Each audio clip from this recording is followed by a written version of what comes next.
সন্ধেবেলা চা বিস্কুট খেতে খেতে বেলা দেবী তার অতীতের স্মৃতিচারণ করছিলেন। তার মনে পড়ে গেল অতীতের অনেক কিছু। এরকমই একটা সন্ধ্যাবেলায় সে তার স্বামীর হাত ধরে এসেছিলেন শ্বশুরবাড়িতে। আর তারপরে খুব আনন্দে কেটেছিল তার দিনগুলো। স্বামীর সঙ্গে সে বিভিন্ন জায়গায় ঘুরেছে। তার স্বামী ছিল একজন বড় ব্যবসাদার, সে ব্যবসা করতেন। আর তারপরে 1.5 বছরের মধ্যেই তার কোল আলো করে এলো তার এক সন্তান। তার এলো ছেলে। ছেলের নাম রাখলো সে বাবু। বাবু বলে ছেলেকে সে ডাকতো। তো ছেলেকে নিয়ে স্বামী স্ত্রী খুব আনন্দে দিন কাটছিল, খুব সুখেই ছিল তারা। জীবনের সমস্ত চাওয়া পাওয়া সব কিছুই পূরণ হচ্ছিল তাদের। কিন্তু এই আনন্দের দিনগুলো খুব যে অনেক দিন চলছিল সেটা না। মাত্র 5-7 বছর পরেই তার স্বামী হঠাৎই অসুস্থ হয়ে মারা যায়। আর তারপরে ছেলেকে নিয়ে সে একা হয়ে পড়ে। সে বুঝে উঠতে পারছিল না সে কি করবে, কিন্তু তবুও সব কিছু যেন ভগবান তার ঠিক করে দিয়েছিল। আস্তে আস্তে সে ছেলেকে বড় করে, তাকে ঠিক মানুষ করে। ছেলের ইচ্ছে ছিল সে একটা চাকরি করবে, সে বাবার ব্যবসা করবে না। তো সত্যি তাই হয়েছিল, সে একটা খুব ভালো চাকরি পেয়েছিল। সে চাকরি পাওয়ার পরে মা বলল, কি রে বাবু, চাকরি পেয়েছিস, এখন বড় হয়েছিস, এখন তো তোর বিয়ে দিতে হয় বাবা। তো ছেলে বলল, মা কিছুদিন পর। তো মা বলল, না, বিয়ের তোর বয়স হয়ে গেছে, এখন তো বিয়ে দিতে হবে বাবা, সময়ের কাজ সময়ে করতে হয়।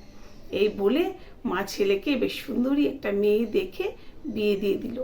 মায়ের খুব পছন্দ সে মেয়ে, সে পছন্দ করেই বৌমাকে ঘরে নিয়ে এলো। তো বৌমাকে নিয়ে কয়েকটা দিন বেশ ভালোই কাটলো।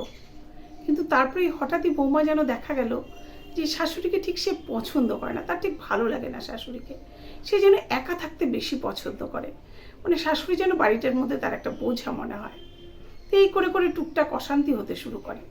ছেলে তার বউকে অনেক বোঝায়, কিন্তু বৌমা কিছুতেই বুঝতে চায় না, কিছুতেই বুঝতে চায় না। শেষে বৌমা একদিন বলেই দিল যে, তোমার মা আর আমি তো একসঙ্গে থাকতে পারবো না, তাহলে আমি আমার বাপের বাড়ি চলে যাই, তুমি এবার ভেবে দেখো কি করবে, আমি তোমাদের সঙ্গে তাহলে থাকতে পারবো না। তখন শাশুড়ি মা কী করবে, বললো, ঠিক আছে বাবু, তাহলে তোরাই ভালো থাক এখানে। কিন্তু ছেলে নারাজ, মাকে সে ছেলে কোথাও যেতে দেবে না। তাই মা বললো, না বাবু, তুই ভালো থাক, তোর ভালোর জন্য জীবনে আমি অনেক ত্যাগ করেছি, আজ আমার জন্য তোর ভালো হবে না এটা হয় না, তাই তুই আমাকে বৃদ্ধাশ্রমেই দিয়ে আয়। ছেলে অনেক কষ্ট পেল, কিন্তু কি করবে, কিছু করার নেই। সে দিয়ে এলো মাকে বৃদ্ধাশ্রমে। মা সেই থেকেই বৃদ্ধাশ্রমে থাকে।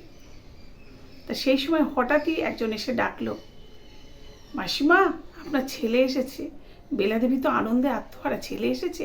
ছেলে মাঝে মাঝেই তার সঙ্গে দেখা করতে আসে। ছুটতে গেল সে ছেলের সঙ্গে দেখা করতে। ছেলে আর মা মিলে অনেক গল্প করলো, অনেক অতীতের কাহিনী তারা গল্প করলো।